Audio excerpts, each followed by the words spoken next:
Bonjour, je vais vous montrer aujourd'hui les différents menus du G3X. Donc je fais Press to Accept et donc on arrive sur le PFD. Je vais vous montrer comment on peut utiliser cet écran pour changer les fréquences ou changer le code transpondeur à partir du G3X. Ici on voit qu'on est actuellement à une fréquence 118.20 qui est la fréquence density. Et on a la standby qui est à 121.50 la fréquence d'urgence. Donc si je veux changer la fréquence qui est en standby, il suffit d'appuyer sur standby et on voit à ce moment-là apparaître le clavier et la fréquence qui est actuellement affichée. Donc après il me suffit de taper une autre fréquence. Si je veux mettre sur la fréquence du SIV de Nantes, à ce moment-là je mets 120, je ne mets pas de virgule, on passe après la virgule, 125. Et ensuite il suffit de faire Enter pour valider cette fréquence. Et on voit que maintenant la fréquence est passée en stand-by.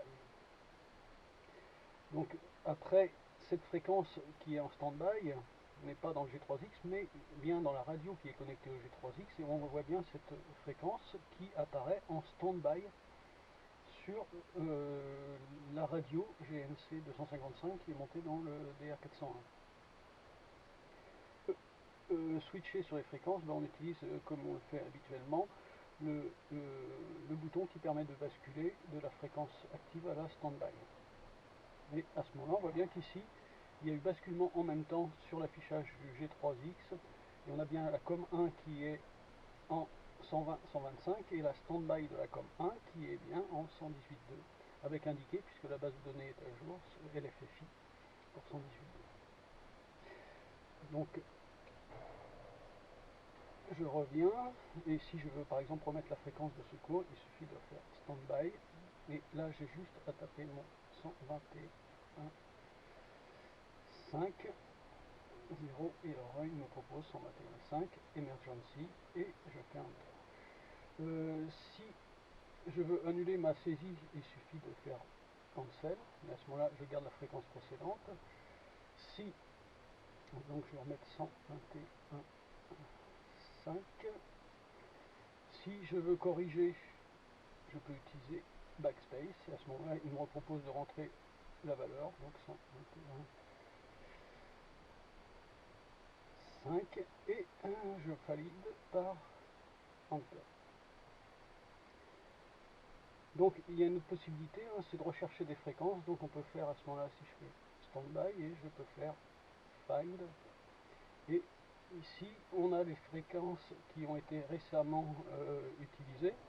Donc on voit ici que les boutons, il est sur Select Tab pour le gros bouton et Scroll List pour le petit bouton. Donc on peut jouer avec pour se déplacer sur les différentes tables ici montrées par des onglets. Donc là j'ai les aéroports les plus proches. Si par exemple ici on a LFFI, c'est là où nous sommes, et ici on a Point C qui est ici. Donc si je voulais switcher sur la fréquence de Point C, de sélectionner cette fréquence, il suffit alors d'appuyer sur 123.5 et on voit que 123.5 apparaît en stand-by. Si je veux chercher un autre terrain, la fréquence d'un autre terrain, à ce moment-là je peux faire Find. Ici il y a Select Aéroport, donc je sélectionne Select Aéroport, et là je peux taper, par exemple si je vais à Angers, LF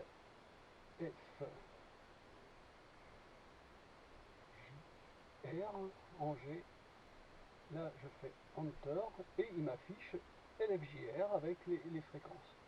Ici la fréquence tour et la fréquence info, donc ce sont les mêmes sur Angers.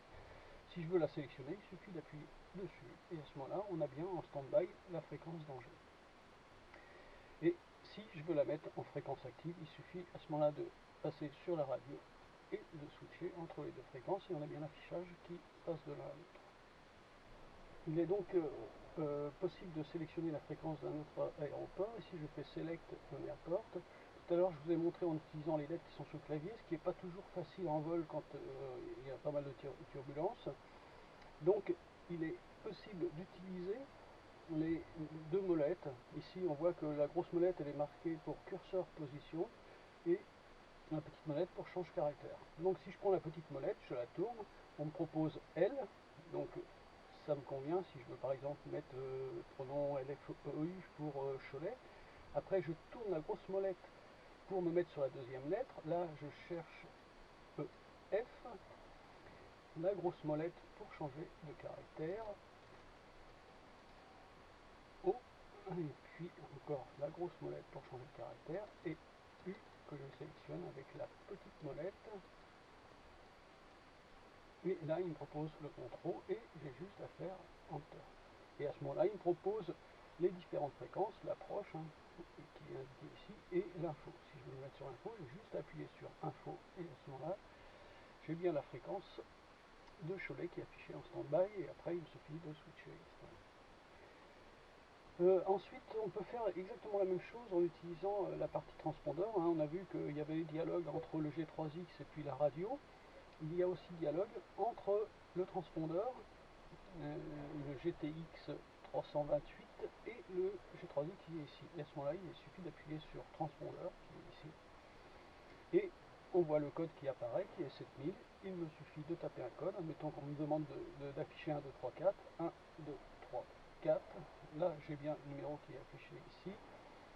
Je fais Enter et on voit qu'on a 1, 2, 3, 4 qui apparaît ici et aussi 1, 2, 3, 4 qui a été envoyé au GTX 328. Donc, si je veux revenir, il y a une touche très pratique qui est la touche VFR. On était en contact avec Nantes, ils nous avaient donné un code. À la fin, ils nous disent repasser sur 7000. Il suffit à ce moment-là d'appuyer sur transpondeur. Ici, on a VFR. On fait VFR comme on peut le faire directement sur GTX 328. Et à ce moment-là, il n'y a pas besoin de valider. Il suffit d'appuyer sur VFR. Il nous met 7000 et il envoie le 7000 aussi au GTX. On peut de même changer aussi les différents modes. Ici on voit qu'on est en mode stand-by. On peut, en appuyant sur mode, être en stand-by. On peut mettre en ground par exemple. Donc ici il me propose ground et il a déjà mis sur le transpondeur et sur l'affichage du G3X.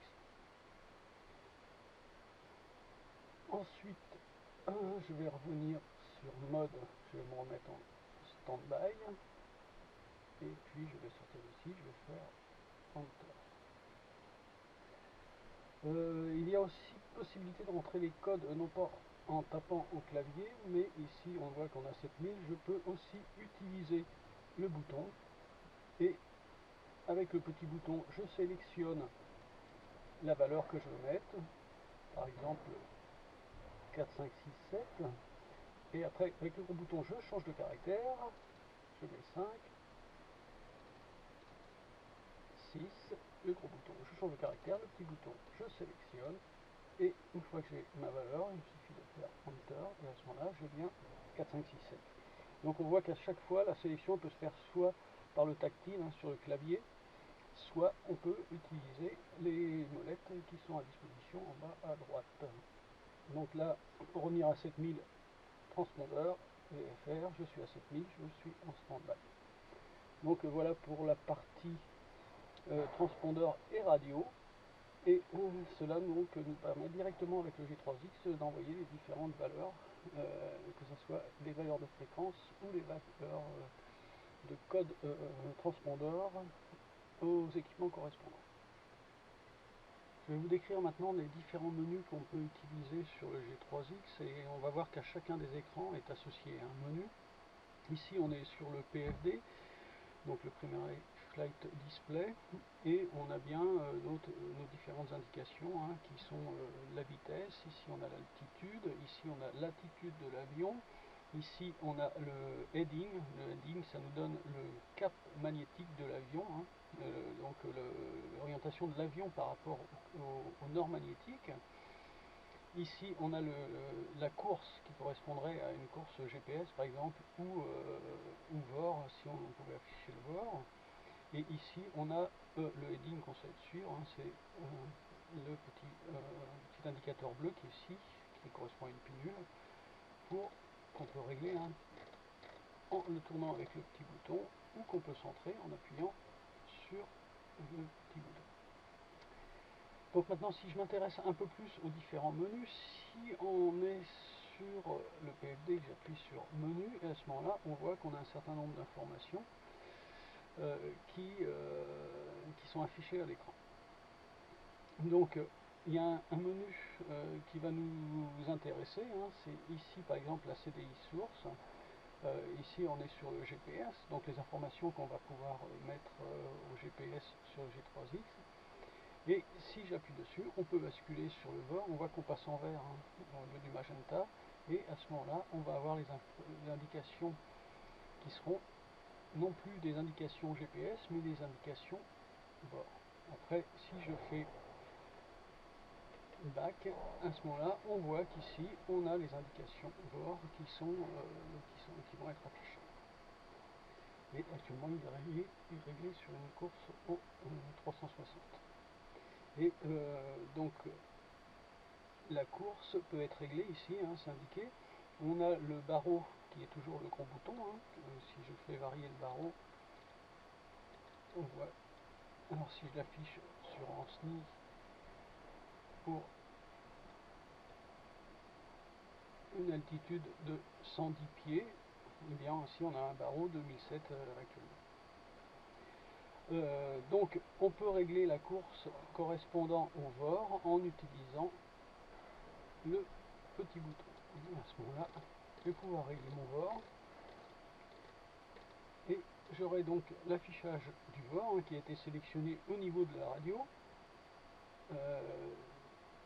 La fréquence VOR a donc été sélectionnée au niveau de la radio. Par contre, là, je peux mettre la course que je souhaite suivre avec la flèche ici qui va me permettre d'avoir mon VOR affiché sur le J3X. Si je veux revenir à l'affichage du GPS, à ce moment-là, je fais menu et ici, CDI source. J'ai juste à appuyer une fois et il me propose GPS. Si je fais back, je vais pouvoir revenir sur l'écran principal où c'est affiché GPS. GPS, donc si on veut faire un GoTo quelque part ou un direct to, il suffit d'appuyer ici. On sélectionne un terrain, soit avec le clavier, soit avec les boutons. Par exemple ici, je vais mettre LF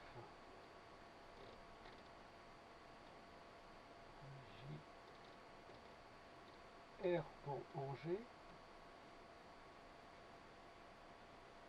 Enter, et à ce moment-là, il me dit LFJR, Marseille, avec des informations sur le cap à suivre, etc. Je fais Activate, et à ce moment-là, on voit bien que maintenant, on a notre indication GPS qui est avec la flèche qui m'indique la route à suivre et différentes informations. Avec ici, on voit bien LFJR, le cap à suivre et la distance de 36,7 nautiques. Si je veux supprimer ce GoTo, je peux appuyer sur Direct To, ça repropose le menu LFJR avec les informations, et il suffit à ce moment-là de faire Stop Navigation. Et maintenant on voit que la valeur a été effacée. Si je reviens dans les menus, il y a d'autres options qui sont intéressantes, et notamment More Option, ici, qui permet d'afficher en fonction de ce que vous souhaitez le heading, c'est-à-dire qu'il affichera tout le temps le cap magnétique de l'avion, donc l'orientation de l'avion par rapport au nord magnétique, donc il ne prendra pas en compte la dérive en faisant sur heading. Et si je le fais back, je reviens à l'écran et à ce moment-là, on a ici, on n'a pas d'indication particulière, et 184, c'est l'orientation de l'avion par rapport au nord magnétique. Si je refais menu, et à ce moment-là, je retape sur More, au lieu d'heading, je vais mettre la valeur que je vous conseille de laisser, Auto Track Heading, ici, et je fais back, et à ce moment-là, quand on est en automatique, quand l'avion est au sol, on a bien l'orientation de l'avion par rapport au nord magnétique, donc ça nous permettra de le vérifier d'ailleurs quand on sera sur le QFU, puisqu'on pourra constater que, par exemple à Ancenis, si on est sur la 25, si on est bien aligné sur la piste, on aura 253 qui devrait s'afficher. Dès qu'on sera en vol, à ce moment-là, le heading va passer en track et à ce moment-là, on n'aura plus l'orientation de l'avion par rapport au nord magnétique, mais on aura à ce moment-là la route suivie par l'avion. Et donc ce qui nous intéresse, c'est la route, puisque après il faudra faire les corrections nécessaires pour orienter l'avion avec la correction de dérive et être bien sur la route souhaitée. Au menu, on voit qu'aussi on a des indications appelées bearing pointers et qui sont actuellement off. Si je les sélectionne le premier, on peut mettre ici GPS. Si je choisis GPS et que je reviens avec back sur l'écran, on voit ici qu'il a été rajouté GPS LFRS, puisque j'avais fait un go-to sur LFRS, donc c'est bien ce qui est rentré dans le GPS. Et là on la voit pas trop parce qu'elle est confondue avec la magenta, mais il y a une aiguille bleue qui va donner le cap pour aller vers LFRS. Ça peut être intéressant si on a dévié de notre route à un moment, et à ce moment-là on aura bien l'orientation qui sera indiquée pour aller vers le point sélectionné LFRS. Si je reviens sur menu et que j'enlève GPS, on peut rajouter aussi un autre où on peut laisser la partie GPS, et ici je peux rajouter une autre information avec une autre aiguille qui sera par exemple l'aéroport le plus proche. Si je refais back, je reviens, on voit ici qu'on a toujours avec un trait notre LFRS qui apparaît ici. Il y a une fonction qu'on peut utiliser, ça va me permettre de tourner la flèche, c'est pas le but, mais ça permettra de voir la flèche bleue. On peut utiliser le GPS en fonction de type OPS pour l'utiliser comme un leurre. C'est-à-dire si je souhaite par exemple rentrer vers Nantes, mais en utilisant le radial 270, il me suffit à ce moment-là d'appuyer sur la partie curseur et de choisir Set Ops and Hold. Donc c'est la valeur qu'on va afficher pour le radial souhaité.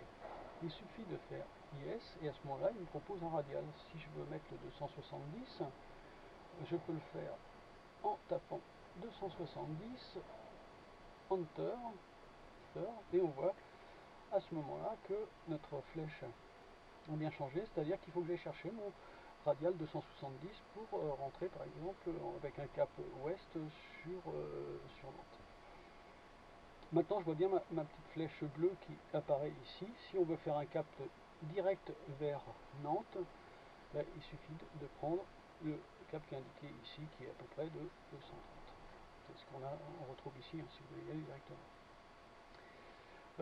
Comme j'ai sélectionné aussi l'aéroport le plus proche, alors comme je suis à Ancenis, il a bien choisi Ancenis, et on voit ici avec la flèche double, on aurait là le cap pour aller à l'aéroport le plus proche. Ceci peut être utile, si on veut à tout moment savoir quel est l'aérodrome le plus proche, il suffit d'afficher cette fonction, et à ce moment-là on aura toujours d'afficher l'aéroport le plus proche avec le cap et la distance pour aller à cet aéroport. Maintenant je vais revenir au mode GPS plus conventionnel, c'est-à-dire le go-to classique. On ne va pas choisir un radial particulier mais plutôt une route, et à ce moment-là je rappuie sur Ops. Ici pour aller sur la route qui m'intéresse, je vais faire synchronisation pour synchroniser la route entre le point où je suis et Nantes.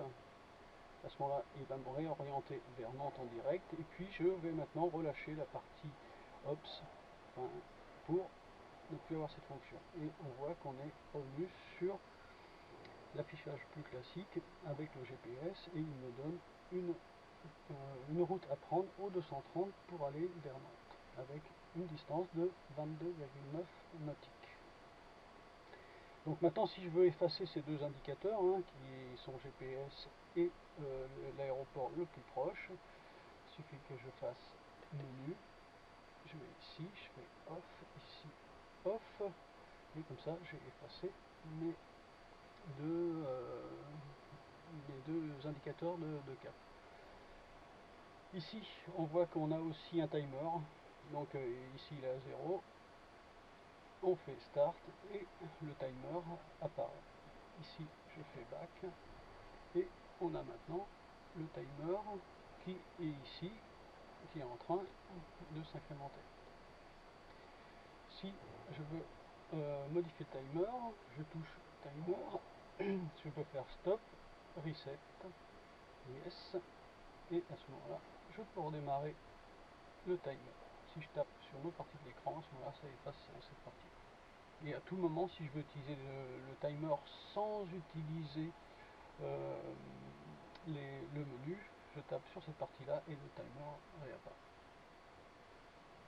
Je reviens sur menu et ensuite on a les indications ici qui sont le wind vector, donc la direction du vent. Je conseille de la laisser comme elle est actuellement, c'est-à-dire qu'on va avoir l'indication de vitesse et la direction avec une petite flèche, ce qui semble pas mal. Il y a d'autres possibilités qui sont de marquer les deux vecteurs de vent, etc. Mais je pense que la direction et la vitesse sont assez lisibles. HSI, nous en avons déjà parlé, le choix soit avoir l'affichage automatique de la route ou du câble de l'avion. Et puis ici, on a l'affichage de l'échelle que l'on souhaite pour avoir l'échelle du CDI qui est actuellement à 1,25 nautiques. On peut le mettre par exemple à 5 nautiques. Là, je fais back. Et on voit ici que le GPS maintenant, on va avoir une course de 5 nautiques de chaque côté de la flèche. Si on veut être plus précis, à ce moment-là, je fais menu, je vais ici et je remets ce qu'il y avait avant, c'est-à-dire 1,25. Et back pour revenir.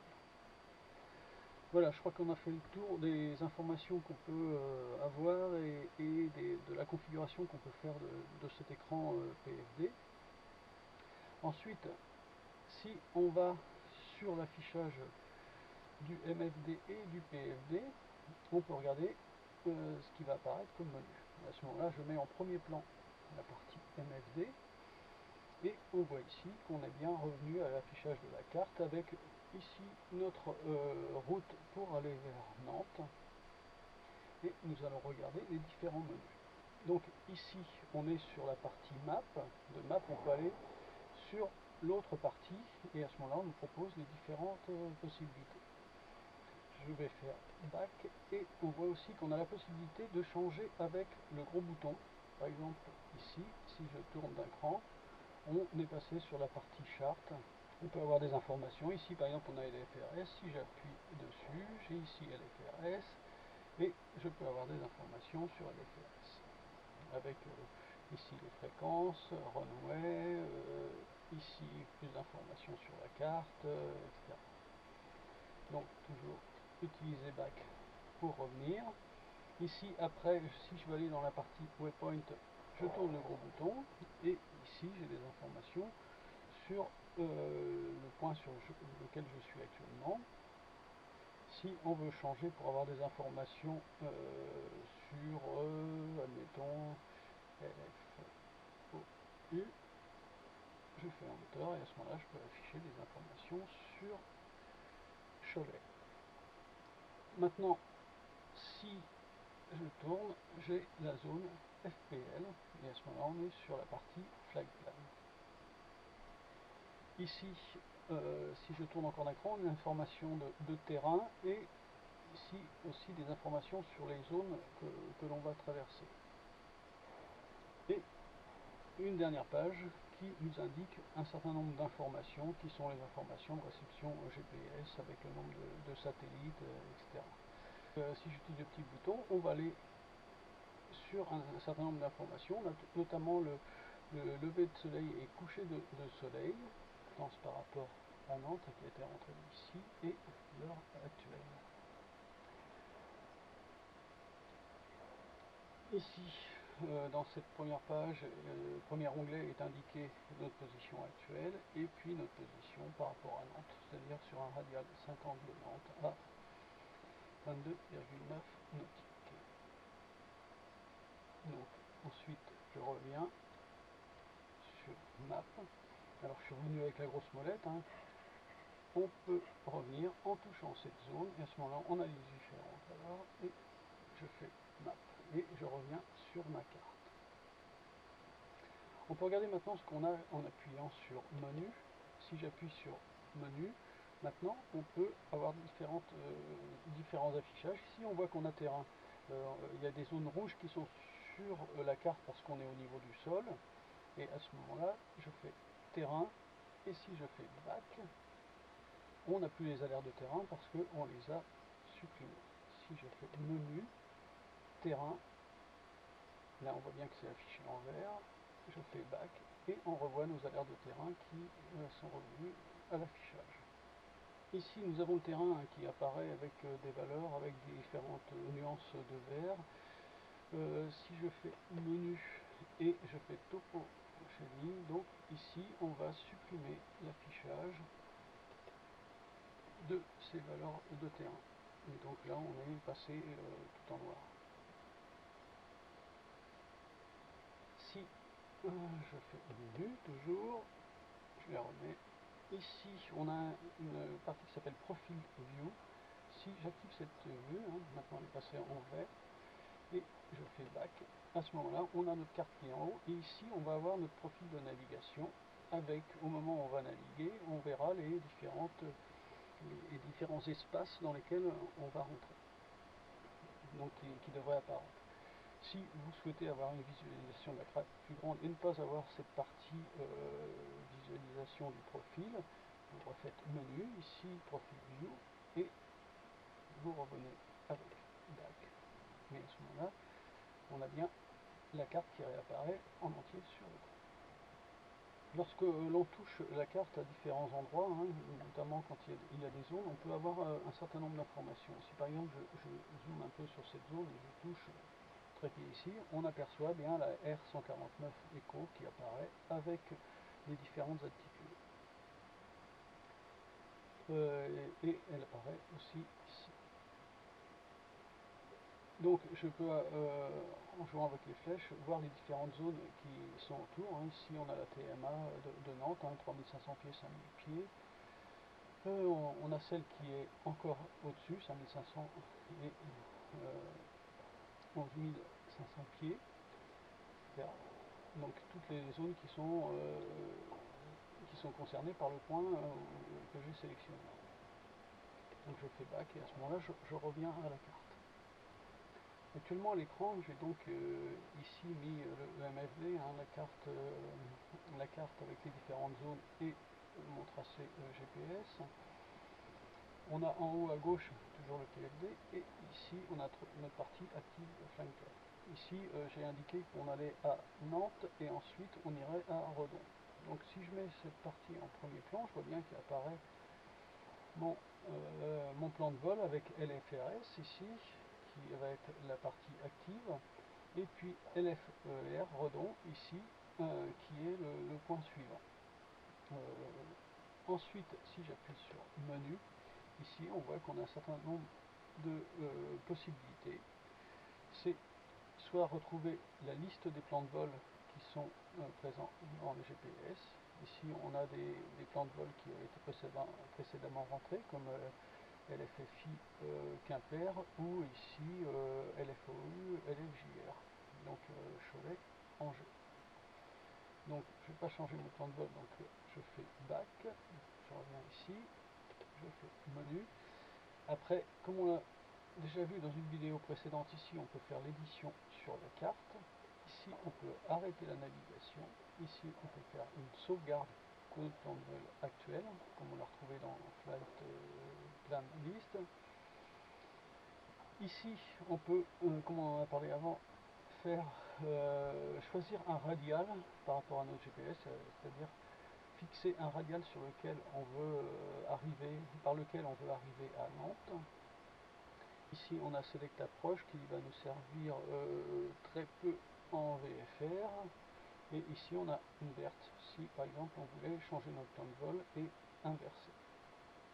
Donc si je fais Yes ici, on voit que on a inversé notre plan de vol et au lieu d'aller de Nantes à Redon, on ferait Redon Nantes. Si je suis sur la partie PFD, il y a un certain nombre de choses qu'on peut faire à l'écran, hein. C'est à partir de heading, si on veut, plutôt que de tourner la molette, le fixer. Par exemple ici, si je me mets au 0, enter, à ce moment-là, il m'indique bien le heading à 360. Je vais modifier pour le mettre, par exemple, au 0,70, enter, et à ce moment-là, j'ai bien 70. Je peux aussi, bien sûr, faire, comme déjà vu, à la molette. Ici, le baromètre, on peut le changer, comme je vous l'ai dit, avec la grosse molette. On peut aussi le rentrer avec les valeurs. Même chose pour l'attitude cible. Si je veux mettre, par exemple, arriver à prendre une altitude de 3000 pieds en route, je mets 3000 pieds. Et à ce moment-là, je vais afficher les 3000 pieds. Petit complément sur les plans de vol. Actuellement, j'ai ici mon écran MLD qui est affiché, ici le plan de vol. Si je sélectionne le plan de vol, on peut le modifier comme c'est indiqué. Si toutefois je souhaite annuler mon plan de vol et faire un GoTo par exemple, j'ai juste à appuyer sur la touche GoTo. Ici, on voit différentes informations, mon point suivant, etc. Et je peux très bien faire ici Stop Navigation, et à ce moment-là, tout est effacé. Et maintenant, je peux faire un direct tout vers un point souhaité. Alors ici, il me propose Resume Navigation. Si par exemple j'ai effacé par erreur, je reviens et il me remet aussitôt le plan de vol. Si ce n'était pas une erreur, à ce moment-là, je peux très bien faire ici Stop Navigation. Je fais Select Waypoint. Ici, je fais LF RS. RV, je vais prendre Van, LFRV. Hop, ici, on a bien Van Mocon indiqué. Je fais Activate et maintenant j'ai mon GoTo vers Van. Je veux changer de destination. Problème météo, on va sur Saint-Nazaire. À ce moment-là, je fais direct tout. Ici, je tape sur la zone qui était indiquée Van. Ici, backspace pour l'effacer. L, F, R, Z. À ce moment-là, je fais Enter. Il me propose donc Montoire Saint-Nazaire. Et à ce moment-là, je fais Activate. Et il remplace mon van par Saint-Nazaire. C'est une méthode un peu plus rapide. Il suffit à ce moment-là de refaire le GoTo, de rechanger le nom du terrain, de faire Activate. Et maintenant, on a les informations pour aller vers Saint-Nazaire avec un cap de 263 et une distance de 40 nautiques. Voilà pour cette présentation. À bientôt.